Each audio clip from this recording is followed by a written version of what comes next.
واعتصموا بحبل الله جميعا ولا تفرقوا۔ اب اس حدیث کو اگر کسی درجے میں فرض محال صحیح مان لیں، صحیح کے کسی چاروں درجوں میں سے کسی میں بھی، تو پھر تو بات کچھ سے کچھ ہو جاتی ہے، سارا اسلام دھڑام سے زمین پر آ جاتا ہے، نبی نہیں باقی رہتا اپنی پوری حریت اور شان کے ساتھ، اس کے ساتھی باقی نہیں رہتے، بس سب کچھ تو زیرو ہو جاتا ہے، بچتا خالی کیا ہے؟ وہی جو شیطان نے اس وقت انجام دیا، عبداللہ بن سبا کے ہاتھوں ڈپلیکیٹ کاپی بچتی ہے، بس اور کچھ نہیں بچتا۔ تو ایسا ممکن ہے بھلا؟ ایسا ممکن ہے؟ ایسا اگر ممکن ہوتا اور سیدنا علی رضی اللہ تعالی عنہ واقعی وہ سب کچھ ہوتے جو سب کچھ ان کے بارے میں ثابت کیا جاتا ہے اور ثابت کرنے کی کوشش کی جاتی ہے شیعیت کی راہ چلتے ہوئے، تو آپ سب سے پہلے خلیفہ ہوتے، اس کے بعد آپ کی آل اولاد ہوتی، حضرت صدیق اکبر، حضرت عمر فاروق، حضرت عثمان غنی، ان سب کا نمبر کہیں نہیں آنا تھا، آنا ہی نہیں تھا۔ تو ایک طرف آپ افضل ترین انسان بھی مانیں، ایک طرف اس کے ساتھ آپ تائید الہی بھی مانیں، ایک طرف اس کو آپ ما فوق البشر بھی مانیں، اور اس کے بعد اس طرح بے بس مانیں، اس کے بعد اسی ذات کو اس طرح بے بس مانیں۔ یہ دو متضاد شکلیں نہیں ہیں، اور اس تضاد ہی سے یہ ثابت ہوتا ہے کہ جو کچھ آپ کے بارے میں ثابت کیا جاتا ہے وہ سب اپنی پسند ہے، اپنے ذہن کی اپج ہے، کلام میں تحریف ہے، ورنہ نہ اسلام کی مراد وہ، نہ نبی کی مراد وہ، کسی کی کوئی مراد نہیں۔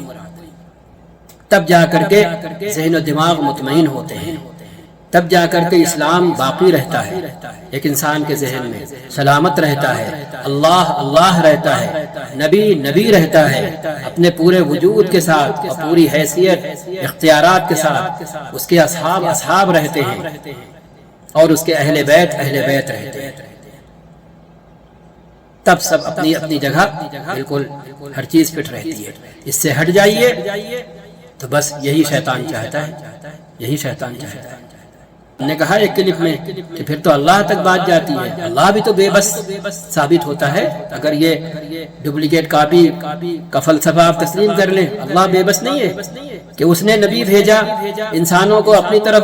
دعوت دینے کے لیے، اپنی ذات سے وابستہ کرنے کے لیے، اپنی عبادت کی طرف لانے کے لیے، اور وہ اتنا بے بس ہو گیا کہ اصحاب رسول منمانی کر رہے ہیں، نہ نبی کچھ کر پا رہا، نہ اللہ کچھ کر پا رہا، نہ خود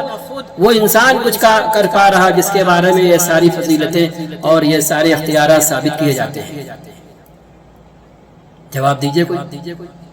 جواب دے، یہ میرا سوال ہے، ہم سوال کر رہے ہیں۔ ایسا کون سا سسٹم ہوتا ہے بھائی دنیا میں؟ ایسے سسٹم کو آپ سوچ سکتے ہیں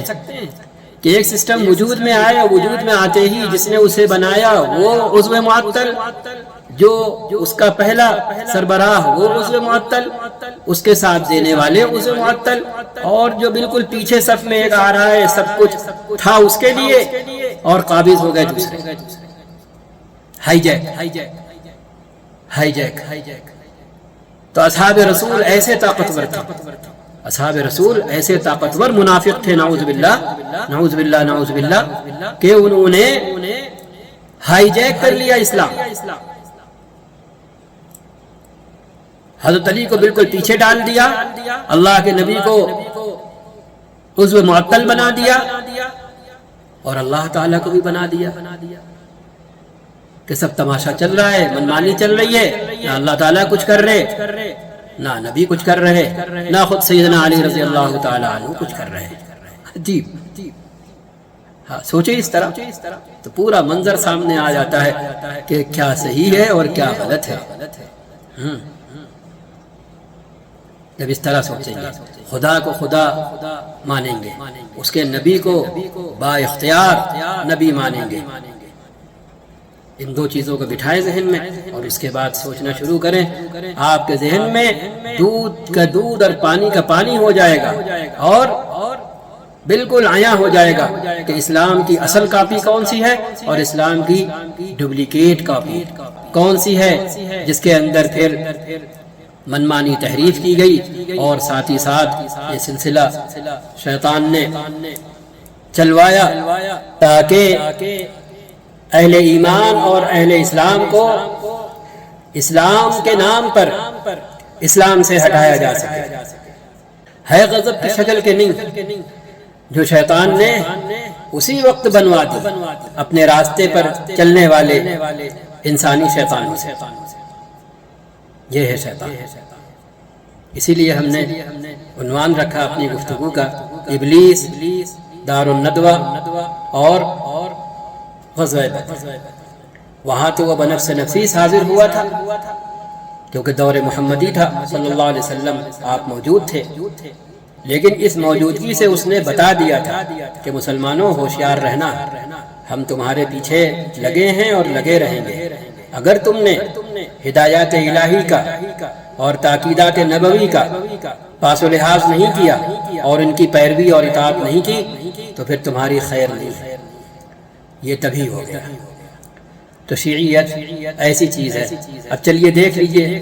شروعات کہاں سے ہے اور ان کے عقیدے کیا ہیں، اپنے بارے میں سمجھتے کیا ہیں۔ ایک تحریر اپنی طرف کی ہے، ایک تحریر خود ان کی طرف کی ہے، دونوں سے آپ موازنہ کر لیجئے کہ کیسی زبردست ڈپلیکیٹ کاپی شیطان نے بنوائی۔ شیعہ مذہب کی ابتدا حضرت عثمان غنی رضی اللہ عنہ کے آخری دور میں ہوئی، جس کے موجد یہودی الاصل منافق عبداللہ بن سبا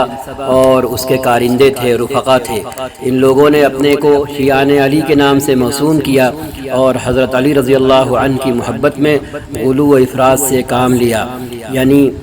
جس طرح ماننا چاہیے تھا اس سے کہیں زیادہ بڑھ کر مانا اور غلط طریقے سے مانا۔ دیگر صحابہ کرام رضی اللہ عنہم کے ساتھ بغض و عداوت اور نعوذ باللہ جن صحابہ رضی اللہ عنہم نے حضرت ابو بکر رضی اللہ عنہ کے ہاتھ پر بیعت کی، ان سب کو کافر قرار دیا۔ اس کے علاوہ ان کے بہت سے باطل عقائد و نظریات ہیں۔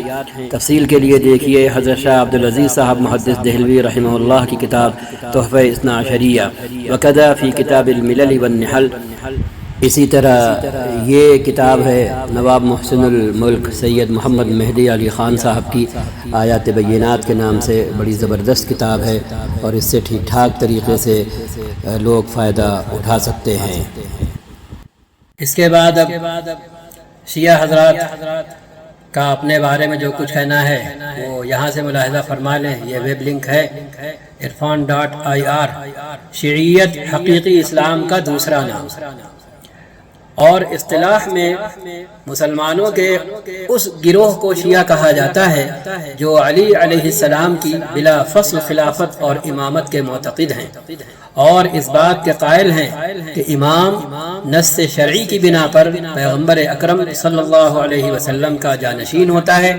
اور حضرت علی علیہ السلام ان کے لفظوں میں اور دیگر ائمہ معصومین علیہم السلام کی امامت نص شرعی کے ذریعے ثابت ہے۔ کہتے ہیں علی علیہ السلام کے پیروکاروں اور چاہنے والوں پر لفظ شیعہ کا اطلاق سب سے پہلے خود پیغمبر اکرم صلی اللہ علیہ وسلم کی طرف سے ہوا ہے۔ ماشاءاللہ، یہ بات متعدد حدیثوں سے ثابت ہے جو آپ صلی اللہ علیہ وآلہ سے مروی ہیں، جیسا کہ سیوطی نے جابر ابن عبداللہ انصاری، ابن عباس اور حضرت علی علیہ السلام سے روایت کی ہے کہ پیغمبر اکرم صلی اللہ علیہ وآلہ وسلم نے سورہ بینہ کی 7ویں آیت ان الذین آمنوا وعملوا الصالحات اولئک هم خیر البریہ کی تفسیر میں علی علیہ السلام کی طرف اشارہ کرتے ہوئے فرمایا تم اور تمہارے شیعہ قیامت کے دن کامیاب ہوں گے۔ اب اس کا مطلب آپ سمجھ لیجئے کہ باقی سب کہ آپ اور آپ کے جو شیعہ ہیں، جو آپ کے طرفدار ہیں اس وقت، آپ کے طرفدار صحابہ، بس وہ کامیاب ہوں گے۔ باقی جنہوں نے آپ کو خلیفہ اول نہیں بنایا، جنہوں نے آپ کو خلیفہ ثانی نہیں بنایا، جنہوں نے آپ کو خلیفہ ثالث نہیں بنایا، میرے لفظوں میں، ہاں، کہ اس سطر سے جو نکل کے آ رہا ہے وہ ہم رکھ رہے ہیں، وہ اور ان کے طرفدار جو سقیفہ بنی ساعدہ میں اکٹھا ہوئے الی آخرہ، سب کڑیاں جوڑتے چلے جائیے، یہ سب ناکام ہوں گے، خالی حضرت علی رضی اللہ تعالی عنہ اور آپ کے طرفدار وہ سب خالی کامیاب ہوں گے۔ آیت نکل کے دیکھیے، پوری ڈپلیکیٹ کاپی نکل کے آئی کہ نہیں آئی؟ اب اپنے یہاں اس حدیث کا حکم دیکھتے ہیں، یہ الاسلام سوال جواب ہے، یہ شیخ محمد صالح المنجد کی ویب سائٹ ہے، یہی حدیث یہاں پر ذکر کی گئی ہے، اور اس کے بعد بہت تفصیل سے سند پر محدثین کا کلام ذکر کیا گیا ہے۔ آخر میں یہ ہے وما يروى في هذا الباب إنما يروى بأسانيد منكرة ومضطربة، وقد نقلنا أحكام المحدثين على بعض الأسانيد السابقة، ونزيد هنا أحكاما أخرى. قال الإمام الدارقطني بعد أن ساق طرقا عديدة ومختلفة لهذا الحديث الوارد في السؤال، منها ما لم نقف عليه. قال: الحديث شديد الاضطراب انتهى من العلل. وقال البيهقي رحمه الله: روي في معناه من أوجه أخر كلها ضعيفة انتهى من دلائل النبوة. وأورد بعضها الشوكاني رحمه الله في الفوائد المجموعة في الأحاديث الموضوعة، وكذلك ضعفها كلها الألباني رحمه الله في ظلال الجنة. وقال مقبل الوادعي: أما حديث يا علي أنت وشيعتك في الجنة فإنه حديث موضوع، ذكره ابن الجوزي في الموضوعات رحمه الله تعالى. انتهى من تحفة المجيب على أسئلة الحاضر والغريب، والله أعلم. اس کے بعد ذرا مزید شیعیت کی تفصیل دیکھ لیتے ہیں ویکیپیڈیا سے۔ کہتے ہیں اثنا عشریہ کی اصطلاح ان 12 معصوم اماموں کی طرف اشارہ کرتی ہے جن کا سلسلہ حضرت محمد صلی اللہ علیہ وسلم کے چچا زاد اور داماد امام علی ابن ابی طالب علیہ السلام سے شروع ہوتا ہے۔ یہ خلافت پر یقین نہیں رکھتے اور ان کا نظریہ نظام امامت ہے۔ یہ عقیدہ رکھتے ہیں کہ حضرت محمد صلی اللہ علیہ وسلم کے بعد ان کے جانشین 12 معصوم امام ہیں، بلا فصل جانشین امام علی ابی طالب علیہ السلام ہیں، اور کل 12 امام ہیں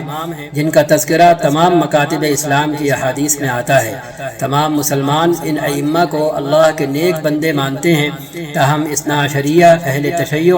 ان ائمہ پر خاص اعتقاد یعنی عصمت کی وجہ سے خصوصی شہرت رکھتے ہیں۔ ان 12 ائمہ کے نام یہ ہیں: حضرت امام علی، حضرت امام حسن، حضرت امام حسین رضی اللہ تعالی عنہم اجمعین،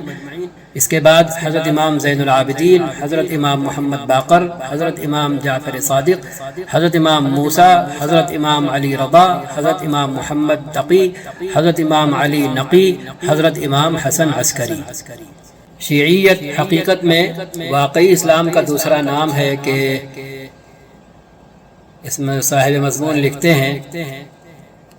یہ افراد من جملہ وہ لوگ ہیں جو مسئلہ امامت اور خلافت میں علی علیہ السلام کو پیغمبر اکرم کا بلا فصل جانشین مانتے تھے۔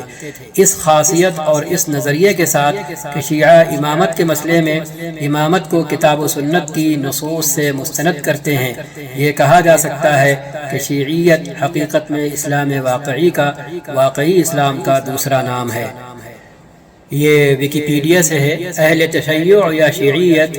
اسلام کا دوسرا بڑا فرقہ ہے۔ اہل تشیع رسول اللہ صلی اللہ علیہ وآلہ وسلم کے بعد فقط حضرت علی ابن ابی طالب علیہ السلام کی امامت و خلافت کے قائل ہیں، اور صرف انہیں رسول اللہ صلی اللہ علیہ وسلم کا جانشین اور پہلا معصوم امام مانتے ہیں۔ شیعہ یا اہل تشیع نظریہ خلافت کو تسلیم نہیں کرتے۔ دیکھا آپ سب حضرات نے کہ اس ڈپلیکیٹ کاپی کی شروعات کب ہوئی، کہاں سے ہوئی، کس کے ذریعے ہوئی، اور پھر خود شیعہ حضرات کے یہاں اس کی کیا حیثیت ہے، اور وہ اپنی ڈپلیکیٹ کاپی ہی کو اصل اسلام سمجھتے ہیں۔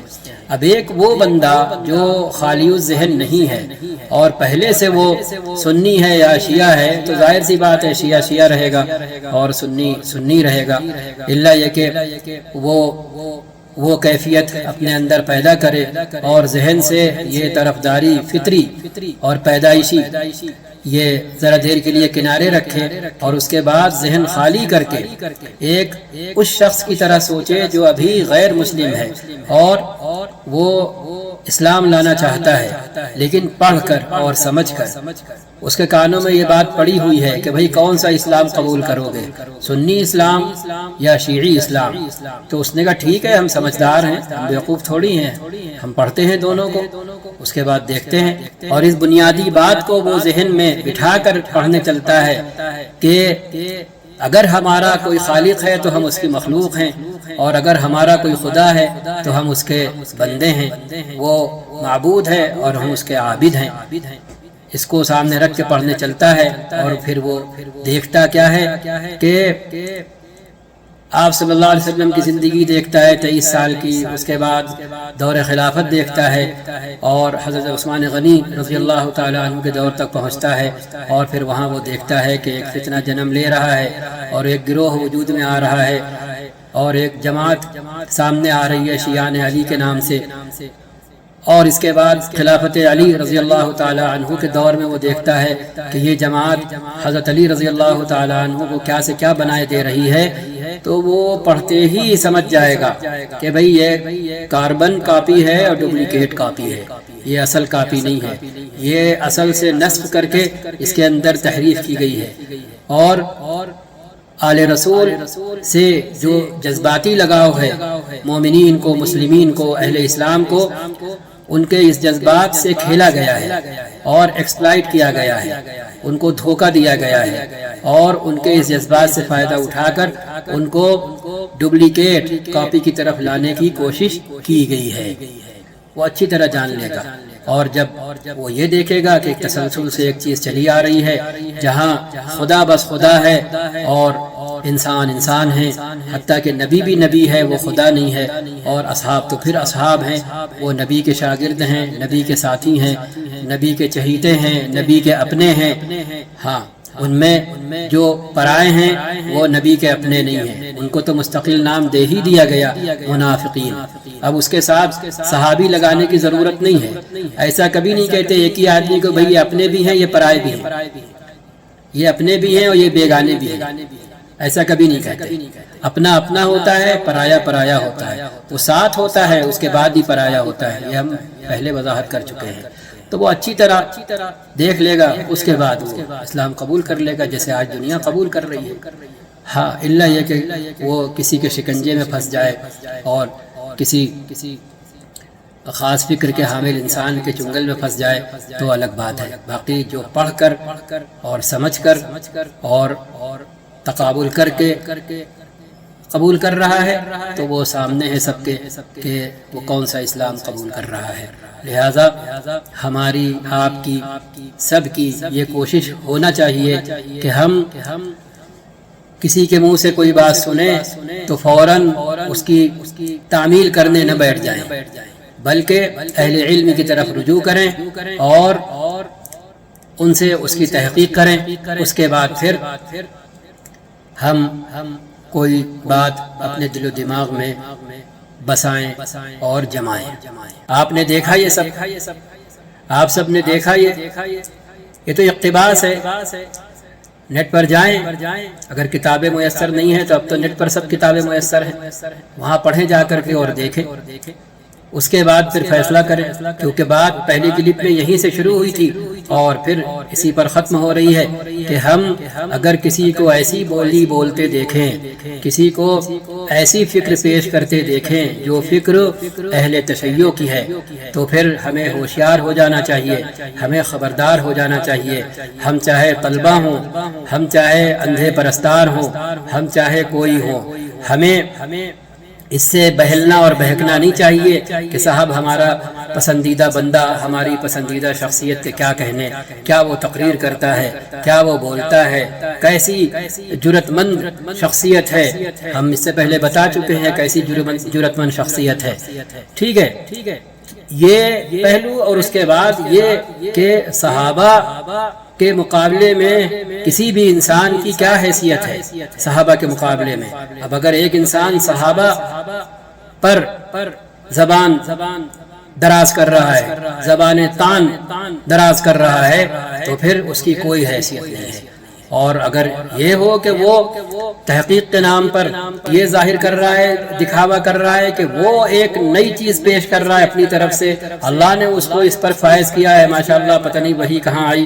اور کس طرح آئی، کیسے آئی، اس بات کے لیے کہ وہ اللہ کی طرف سے مقرر کردہ ہیں کہ دودھ کا دودھ پانی کا پانی کرنے کے لیے، تو دودھ دودھ ہے اور پانی پانی ہے، اصل ہے، اور carbon copy duplicate copy duplicate ہے،